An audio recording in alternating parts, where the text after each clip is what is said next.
Hey, what's up guys? Selamat datang ke Emission Rise. So hari ni aku akan buat konten satu pack Techno Breaker versi Indonesia, iaitu AR. Korang nak tengok? Jom kita tengok.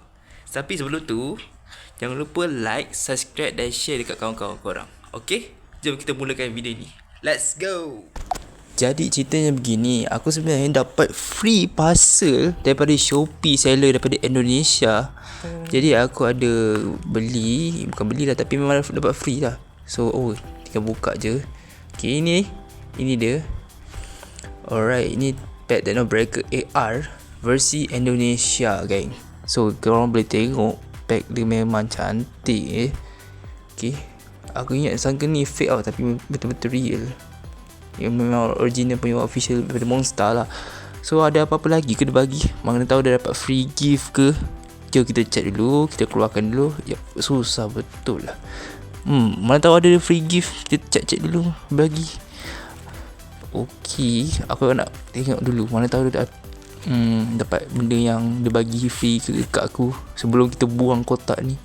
Nampak dia bagi kotak je untuk protect kita punya barang. Tak ada apa-apa, jom kita buka pack Techno Breaker AR versi Indonesia. So aku buka je dengan cara aku lah. So aku toreh pisau ni dekat belakang pack ni, garis sikit. Okay, make sure kena tarik pack tu supaya tidak kena cut. Tu aku koyakkan macam tu lah. Nampak kemas. So tak pisau tepi tu je lah, cuma nak koyakkan sikit. So aku koyakkan sikit bawah dia, nak keluarkan cut dia. Okay, so aku tarik macam ni. Kalau korang tarik macam tu memang selamat kat tu. Dan pack tu aku simpan, tak buang. So kita akan buat cut trick. So kat emasnya ada kat depan, so kita letak dia dekat belakang sekali. Depan sekali ada cara bermain. Okay, ini adalah HP. Bukan HP, itu apa nama? Counter damage. Dadu. Kita ding origami, Ochobot, Influenzo, Boboiboy Gempa, dan inilah kad emas Raksasa AR.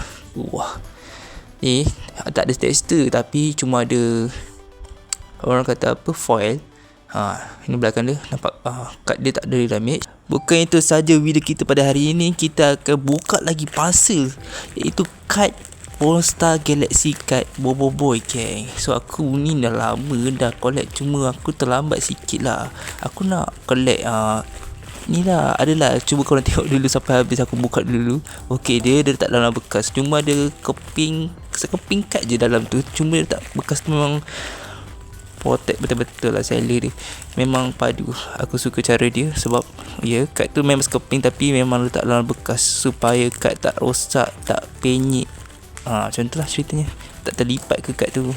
So memang hebat lah seller ni, memang betul-betul jaga kad ataupun barang customer dengan baik. So aku buka plastik parcel punya wrapping ni memang payah betul. Okay, nanti dia bekas Tupperware sampai hancur. Aku buat tak tahu memang hancur ke ataupun aku buat dia hancur. Tupperware ni aku buang, aku geram.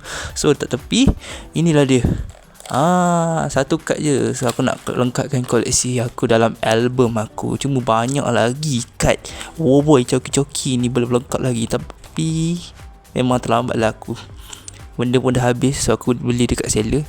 Seller ni dia jual murah, so dapat free lah. Okay, ni dia koleksi aku. Nampak kosong depan. Okay, ni macam ni lah aku cara susunan. So aku nak lengkapkan banyak lagi lah, masih jauh lagi perjalanan. Orang lain semua dah komplit dah. Aku baru saja sampai sini, macam jauh betul ketinggalan. Padahal dah tahun berapa dah ni kat ni, tahun lepas 2005, 2004. Memang dah lama. So aku lengkapkan koleksi ni, memang jauh lagi perjalanan.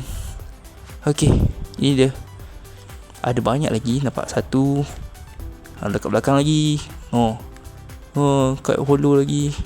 Kad beli memang senang dapat sebab pack Meria. So ini adalah kad-kad lebih, kad awesome. Okay, itu saja. Terima kasih kerana menontonnya, guys. Kalau suka video ini, jangan lupa like dan juga subscribe untuk lagi banyak konten video. Dan jangan lupa share dekat kawan-kawan ya.